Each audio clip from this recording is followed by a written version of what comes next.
Jangan bikin onde-onde sebelum tahu rahasia yang satu ini. Soalnya cuman karena satu langkah sederhana ini, hasilnya bisa beda banget loh.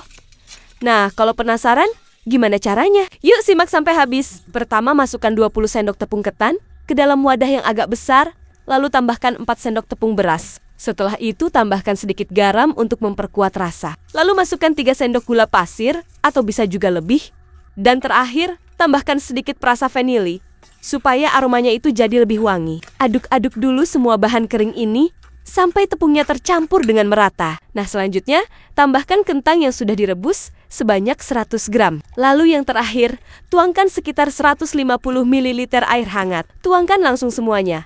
Lalu lanjut tinggal diaduk-aduk sampai tepungnya larut dan mulai menyatu. Baru deh setelah itu, uleni dengan tangan sampai semua bahan ini menyatu. Jadi lembut dan jadi kalis, mudah dibentuk seperti ini ya. Kalau adonannya sudah siap, sekarang kita lanjut menyiapkan isiannya. Di sini aku pakai isian kacang hijau yang sudah dimasak dan dijadikan sehelai. Buat yang mau tahu cara bikin selai kacang hijaunya sudah aku bikin di video yang berbeda ya. Tinggal cari aja. Jangan lupa siapkan juga biji wijen yang agak banyak. Karena inilah yang bikin onde-onde yang nantinya punya tampilan cantik dan wangi. Sekarang masuk ke tahap membentuk. Caranya gampang banget. Ambil dulu sedikit adonan, pipihkan di tangan, lalu masukkan selai kacang hijau di bagian tengahnya. Setelah itu, bulatkan kembali sampai bentuknya bulat dan mulus. Kalau sudah, lanjut tinggal digulingkan adonan ini ke atas biji wijen sambil agak ditekan perlahan supaya wijennya bisa menempel dengan baik. Lanjut ulangi langkah yang sama sampai semua adonan onde-ondenya habis dibentuk. Jangan sampai lupa, isian selai kacangnya dimasukkan juga ya. Lalu dibaluri dengan biji wijen. Nah, hasilnya nanti akan terlihat sangat cantik dan menarik banget. Dari satu adonan ini, kalau sudah dibentuk semuanya, hasilnya bisa jadi lumayan banyak juga loh. Tahap terakhir tinggal digoreng.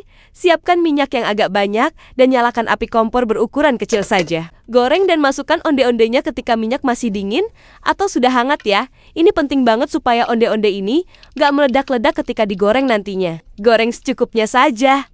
Jangan langsung banyak, karena saat digoreng onde-onde ini bakal mengembang.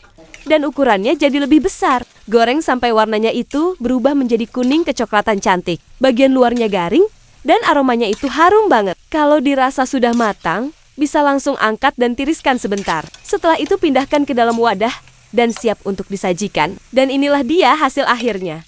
Cara membuat onde-onde dengan isi selai kacang yang cara buatnya itu super simple, tapi hasilnya luar biasa enak. Bagian luarnya sangat garing dan renyah. Terus dalamnya itu lembut dan matang dengan sempurna. Selain rasanya yang beneran enak, ternyata cara buatnya itu gampang banget loh. Gak ribet sama sekali. Pokoknya kamu wajib banget cobain bikin sendiri di rumah.